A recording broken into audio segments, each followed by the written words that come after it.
Nobody told me my mic wasn't on. It was bound to happen eventually. So I'll do it again, at least for if you want to reconnect and actually spend time together rather than just me silently mouthing whatever. But hey, if you're a lip reader, good on you. And maybe you just read along anyways on your own.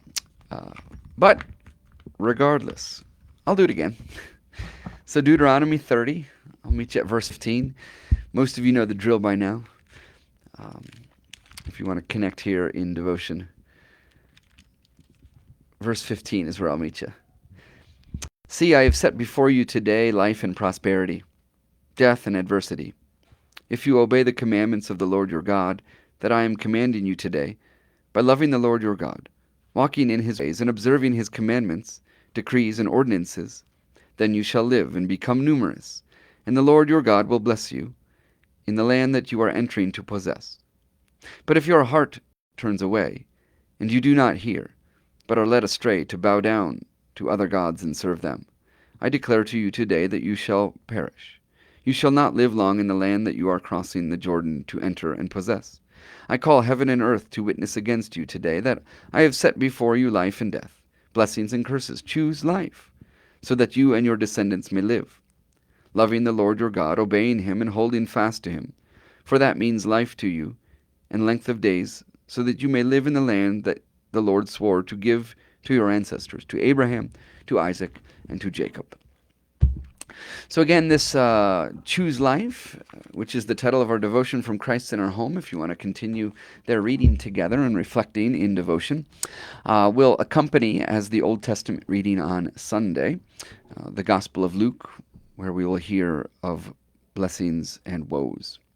But Choose Life is the title, again, of our devotion. It focuses in on the 19th verse that we just encountered. Choose life so that you and your descendants may live. Walking through an airport, I noticed the message on a carton of cigarettes, "Smoking kills." The irony was not lost on me that despite this dire warning, these cigarettes would get sold and consumed. Sometimes, even when we know something is harmful, we do it anyway, for a variety of reasons. In contrast, in our reading today, we are encouraged to choose life so that we and our descendants may live. Choosing life means living in ways that lead to the health and well-being of all creation, using our gifts for good and building others up. These days, we have more choices available to us than perhaps any generation before us. It can often feel overwhelming. In those times, today's readings give us a method of discernment. Does the choice we are making lead to life or not? Taking it a step further, who does this decision benefit? Who does it harm? As we use these questions to guide us, our choices will reflect the love and the grace of God. A prayer to pray together today. Loving Spirit, help us live in ways that reflect your life and your love for all. Amen. So as this day continues, be invited to prayer and lift up people making difficult choices. We'll look forward to gathering for worship together on Sunday. We're returning to our typical worship pattern at 8:45 inside for a traditional Lutheran liturgy, and then at 10:45 for a more contemporary setting with leadership by our praise team. And then a time of fellowship, of small group, of faith formation in between at around 9:45, 10 o'clock.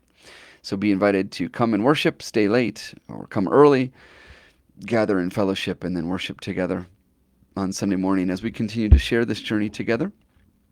Look forward to devotions by the Morrisons here tomorrow as we continue to share this journey. God be with you, friends.